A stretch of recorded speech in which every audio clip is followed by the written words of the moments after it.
하나님 말씀 마태복음 3장 13절부터 17절입니다. 우리 한 절씩 교독하시겠습니다. 제가 먼저 13절 읽겠습니다. 신약성경 4페이지입니다. 이때 예수께서 갈릴리로부터 요단강에 이르러 요한에게 세례를 받으려 하시니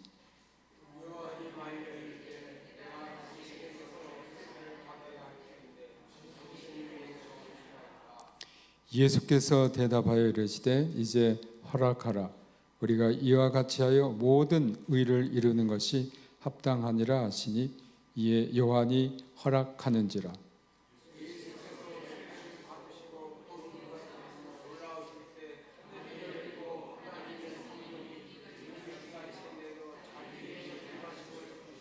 (17절) 다 같이 읽겠습니다.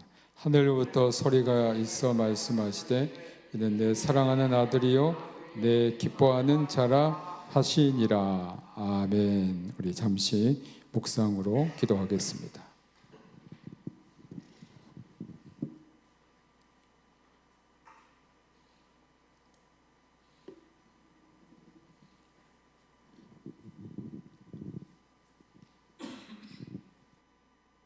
하나님 아버지 감사합니다.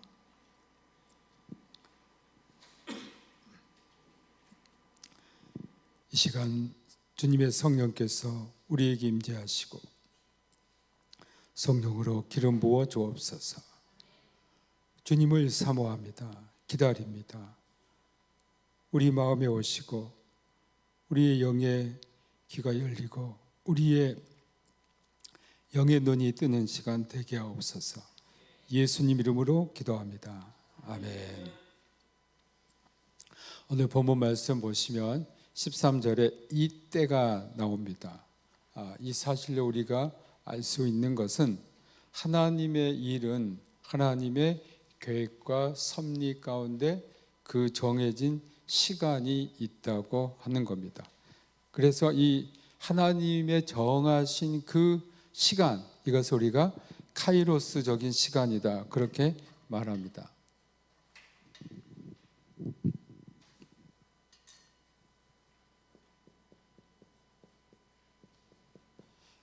그리스어에는 시간을 나타내는 두 가지 용어가 있습니다. 하나는 카이로스가 있고 또 하나는 크로노스라는 시간입니다. 이 카이로스라는 것은 의미가 있는 시간, 어떤 하나님의 작정된 시간을 말할 때 카이로스라고 쓰고, 크로노스라고 하면 여러분 영어로 연대기 하면 크로노지, 크로노컬, 여기 이 크로노스에서 왔습니다. 그냥 우리가 태양력에 의해서 지나가는 시간, 이것을 크로노스라고 그럽니다. 하나님께서는 모든 그 일에는 하나님의 작정하신 그 역사적인 시간이 있습니다. 이것을 우리는 카이로스다.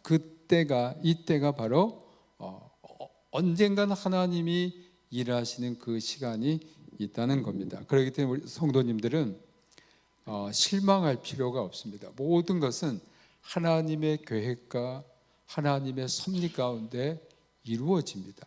좀 더디더라도 그건 하나님께서 준비해 놓으신 그 시간이 되면 하나님께서 하시기 때문입니다. 예수님은 오랜 은거의 삶에서 하나님의 일을 할 때가 됨을 아시고 이제 내 때가 됐구나. 그러니까 30년 동안 정말 무명의 삶을 살았어요. 하나님의 아들이지만 사람들이 하나님의 아들을 몰랐습니다. 그리고 갈릴리에서 요단강으로 가십니다. 이 요단강은 이스라엘 역사에 굉장히 중요한 의미가 있어요. 출애굽에서 40년 동안 광야 생활을 하고 요단강을 건너야 어디에 들어갑니까? 가나안에 들어갑니다.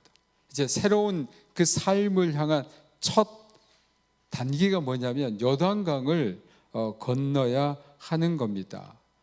약속의 땅을 들어가는 첫 관문이 바로 요단입니다.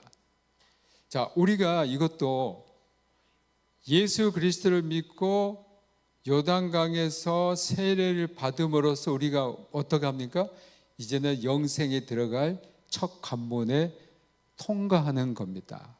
세례 요한은 이 요단강에서 죄를 자복하는 사람들에게 세례를 줍니다. 이스라엘 민족이 요단강을 건너므로 과거의 광야 생활 청산해서 약속의 땅에 들어가듯이 요단강에서 세례를 받음으로 과거의 삶을 청산하고 영적으로 새로워져서 하나님 은혜 안에 들어가게 되는 겁니다. 그런데 여기 굉장히 중요한 의미가 있는 사건이 등장합니다. 예수님이 말이죠, 요한에게 세례를 받으려고 오신 겁니다. 여러분, 성경을 읽으면서 좀 그런 생각 안 해보셨어요? 왜 예수님이 죄가 없는데 세례를 받으려고 하셨을까? 예수님은 세례 받지 않아도 돼요. 왜? 세례 받는 사람 다 죄인들이 세례를 받는 거예요. 그래서 14절에 보면 요한이 말립니다. 요한이 굉장히 강력한 의지로 이렇게 말합니다. 내가 당신에게 세례를 받아야 할 터인데 당신이 내게로 오시나이까. 사실 세례 요한의 말이 맞아요. 세례 받아야 할 사람은 바로 요한이 납니다. 당신은 죄 가운데 태어나지도 않았고 죄 없이 태어나셨잖아요. 죄에 대한 성향도 없어요. 왜? 하나님의 아들, 하나님과 동일한 본질을 갖고 계시는 아들이기 때문에 죄에 대한 어떤 성향도 없으십니다. 그렇기 때문에 요한은 당신이 나에게, 나는 죄인이기 때문에 세례를 주어야 마땅합니다. 이게 요한의 생각입니다. 요한이 완강히 거부하니 예수님께서 15절에서 요한에게 말씀하시는데, 이것이 예수님께서 세례 받으시는 이유를 분명히 나타낸 겁니다. 우리 다 같이 한번 읽어볼까요? 15절 시작.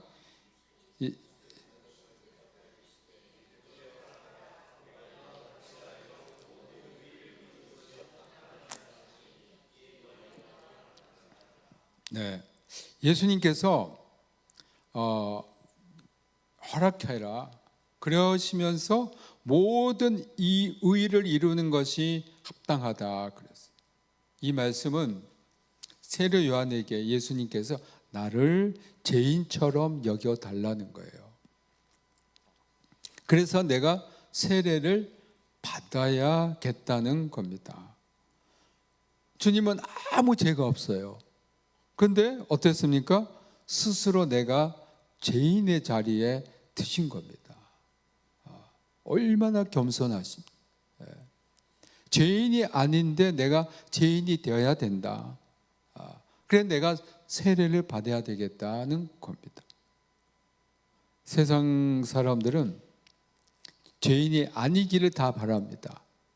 그러나 예수님은 내가 죄인처럼 여겨져야 된다라고 말씀하신 겁니다. 요한복음 1장 29절에 보면 이튿날 요한이 예수께서 자기에게 나오심을 보고 이르되 보라 세상 죄를 지고 가는 하나님의 어린 양이로다. 예수님이 죄인처럼 된 것은 예수님이 죄가 있어서가 아니고 누구 때문입니까? 우리 때문에, 나 때문에. 세상 죄를 지고 가는 죄인이 예수님 스스로 그분이 되셨던 겁니다. 그래서 예수님은 내가 죄인처럼 세례를 받아야 모든 의를 이룬다고 말씀하신 겁니다. 바로 이것이 복음입니다. 우리가 죄인인데 죄를 범하여 형벌을 당하고 영원한 지옥불에서 영원한 고통을 받아야 할 자가 바로 우리인데 주님이 대신 죄인이 되시고 우리가 당할 모든 저주와 죄를 담당하신 겁니다. 그 완성이 뭐냐면 십자가에서 고난받으신 겁니다. 예수님이 세례를 받으심으로 세례는 기독교에서 확고한 자리를 잡게 됩니다. 이제 더 이상 세례 요한의 세례나 유대교 전승에 의한 예식이 아닌 이 예수님이 행하신 기독교 전통에 굳게 서게 됩니다. 지난 시간 제가 말씀드렸습니다. 이 세례 예식이 사실은 세례요한이 새로 만든 것이나 또는 예수님이 새로 하신 것이 아니고 유대교의 예식이다 그랬습니다. 예. 어떤 사람들이 유대교에서 세례 받는다고 했습니까? 기억나십니까? 어떤 사람들이 유대교에서 세례를 받는다고 그랬어요? 네? 네, 개종한 사람들. 예. 이방인 가운데 유대교로 개종한 사람들. 그리고 특히 여성들. 예. 남성들은 이방인 가운데 유대교로 개종하면 할례를 받아도 돼요. 그러나 여성들은 어떻게 할 건가? 그때는 세례를 베풀었다는 겁니다. 그러나 이제 더 이상 유대교의 전통이 아니고 이제는 기독교의 전통에 굳게 섰어요. 예수님이 세례를 받으시고 예수님이 세례를 베푸심으로 이제는 기독교의 전통으로 자리를 잡게 됩니다. 이 예수님 세례 사건은 십자가 사건의 전조라고 할 수가 있습니다. 예수님은 내가 물속에 들어가서 죽어야 할 모든 사람을 살릴 수 있다는 겁니다. 여러분, 지난번 그 세례에 대해서 굉장히 좋은 의미를 갖고 있는 성경 구절을 제가 말씀드렸는데 혹시 기억하십니까? 세례에 대해서 정말 엑기스로 딱 한마디로 하신 말씀이 있어요. 어디라고 그랬어요? 로마서까지 가르쳐 드리겠습니다. 로마서, 네? 내가 그리스도와 함께 뭡니까? 장사됨으로. 로마서 몇 장? 6장 4절 한번 펴보십시오.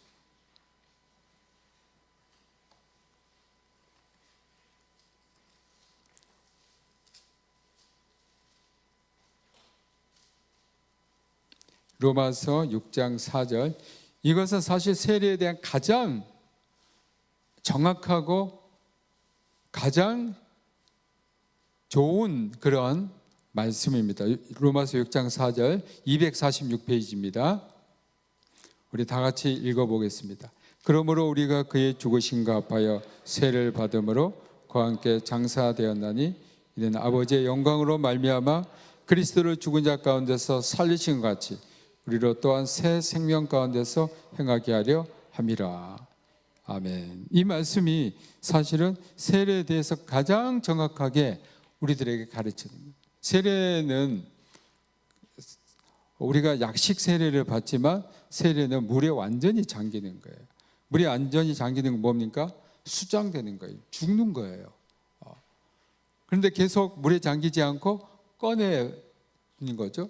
이렇게 물에 잠기는 것은 우리가 그리스도와 함께 죽는 거다. 거기서 다시 일으킴을 받는 건 뭡니까? 그리스도와 함께 부활하는 거다. 그러므로 우리는 이 세례를 통해서 우리가 매일 죽는 훈련을 하는 거예요. 우리 신앙생활은 말이죠, 죽는 날까지 훈련이에요. 계속 훈련을 해야 돼요. 이 세례의 훈련이 우리에게도 있어야 된다는 겁니다.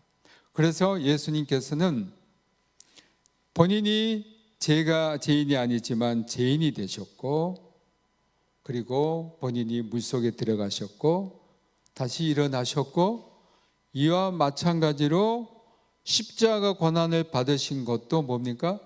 죄인을 대신해서 죄를 짊어지신 구원의 사건입니다. 그렇기 때문에 사실 예수님 세례 사건과요, 예수님 십자가 사건은 사실 같은 성격이에요. 같은 성격이에요. 세례를 받음으로 죽으심으로 다시 사는 것, 십자가에 달려 돌아가심으로 다시 사는 것, 이게 바로 실질적으로는 같은 의미를 지니고 있는 사건입니다. 모든 의를 이루시겠다는 것은 세상의 모든 죄인을 위하여 그들의 죄를 대신 지심으로 공의의 하나님의 의를 충족시키고 또 한편으로 하나님의 사랑을 완전히 채우시겠다는 겁니다. 이게 바로 여러분들이 이제 이것을 신학적으로 말하면요, 만족설이라는 그 신학이 있어요.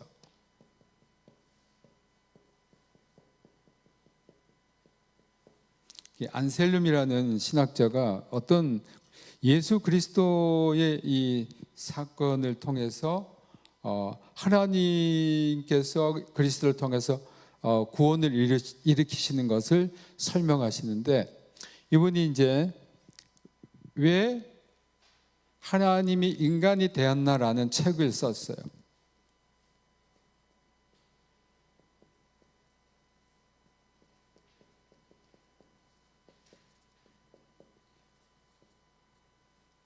이 책에 보면 하나님은 두 가지의 그 특성이 있어요. 하나는 사랑의 하나님, 사랑이죠. 근데 또 하나는 공의의 하나님이에요. 사랑과 공의의 하나님인데, 이 죄인이 잘못했기 때문에 어때요? 하나님의 공의로 그를 죽여야 돼요. 그렇죠. 근데 또 한편으로는 하나님은 사랑이기 때문에 하나님은 그 사람을 죽일 수가 없어요. 그래서 하나님 스스로 딜레마에 빠지게 된 거예요. 하나님이 죄를 범했으니까 형벌받아 죽여야 되는데, 하나는 사랑으로 그를 감싸야 되는데, 서로가 이게 딜레마에 빠진 거예요. 그때 바로 예수님이 아무런 죄가 없으시지만 이 하나님의 공의와 사랑을 이루기 위해서 죄인이 받아야 할 그 모든 저주를 받으시고, 그러므로 하나님의 사랑이 만족되었다라고 해서 우리가 그 만족설이다 이렇게 표현을 합니다. 이 사건은 바로 예수 그리스도의 그런 구원의 사건이 오늘 성경에 나왔음을 볼 수 있습니다. 16절에 예수님께서 세례를 받으시고 물에서 올라오실 때 어떤 일이 일어난지 말씀합니다. 물에서 올라오셨다는 것은 물에서 완전히 죽음에서 살아나셨다는 겁니다. 그리고 하늘이 열리고 하나님의 성령이 비둘기같이 내려 예수님 위에 임하셨습니다. 하나님의 계시는 요단강에서 다시 나타납니다. 예수님에 대한 첫 번째 계시는 하늘의 별들을 통해 나타났죠. 베들레헴의 그 인도한 별. 두 번째 계시는 바로 예수님 자신에게 직접 나타난 겁니다. 하늘이 열렸다는 것은 전능하신 성부 하나님과 교통이 가능하게 되었고, 예수님은 전능하신 성부 하나님께로 가는 하늘의 문과 창을 열어주셨습니다. 또 성령이 비둘기처럼 임하셨다는 것은 상징적인 언어로 표현한 겁니다. 그래서 이 구절에는요, 삼위일체 하나님이 정확하게 여기 나오고 있어요. 여러분, 이제 성경에서는요, 그 신구약 어느 성경을 통해서도 삼위일체라는 용어는 없어요. 이 삼위일체라는 용어는 없는데, 분명히 성부 하나님, 성자 하나님, 성령 하나님으로 존재하고 계시거든요. 이 성부, 성자, 성령으로 존재하시는 본질이 한 분이신 하나님이 가장 잘 나타나 있는 성경이 오늘 이 구절입니다. 예수님이 세례를 받으신 후 성령님 임하신 것처럼 우리가 우리 죄를 하나님께 자복하고 세상에 대하여 우리 자신을 죽이면 성령님께서 우리에게 임하십니다. 그래서 사도 베드로는 사도행전 2장 38절에서 너희가 회개하여 각각 예수 그리스도 이름으로 세례를 받고 제사함을 받으라. 그리하면 성령을 선물로 받으리라고 했습니다. 사랑하는 우리 성도 여러분, 정말 하나님께 우리가 회개했을 때 성령의 선물을 우리에게 주실 줄로 믿습니다. 이 세례 성령 받는 것은 우리가 지속적인 회개, 어떤 분은 야, 나 회개 한번 했으니 끝나, 그게 아닙니다. 우리는 매일의 삶에서 회개하는 삶이 되어야 될 줄로 믿습니다.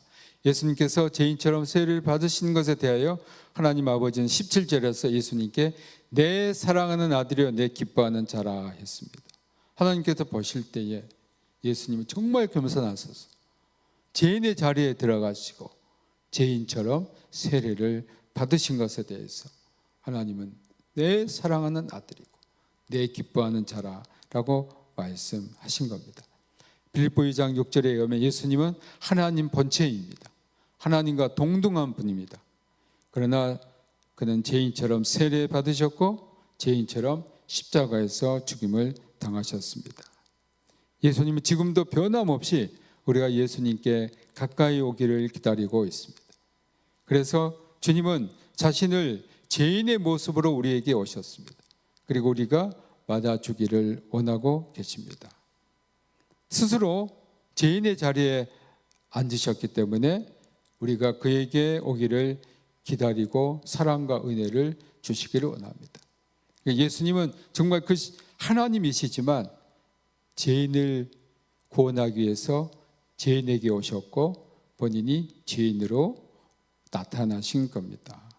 주님의 이러한 겸손하심, 우리를 사랑하시는 주님, 그 사랑하는 주님 여러분에게 오신 줄로 믿습니다. 언제나 주님 모시고 주님께서 죄인의 모습을 우리와 함께 친구가 되시고 우리와 함께 계심을 믿고 예수 그리스도 안에서 늘 은혜의 승리의 삶을 살시기를 주님의 이름으로 축복합니다. 예수 그리스도의 은혜와 아버지 하나님 크신 사랑하심과 성령님의 감동하심이 오늘 죄인의 모습으로 우리에게 다가오신 그 겸손하신 주님, 그 사랑과 은혜에 깊이 들어가기를 원하며 주님 안에 살기를 원하는 여기 모인 모든 주님의 자녀들, 그들의 가족과 권속과 평택대학교회와 피어성 기념학원 평택대학교, 이 나라와 이 민족 위에 이 땅에 고난받는 많은 주님의 자녀들과 북한에 있는 우리 믿음의 형제 자매들에게 지금부터 영원토록 함께하기를 축원하옵나이다. 아멘.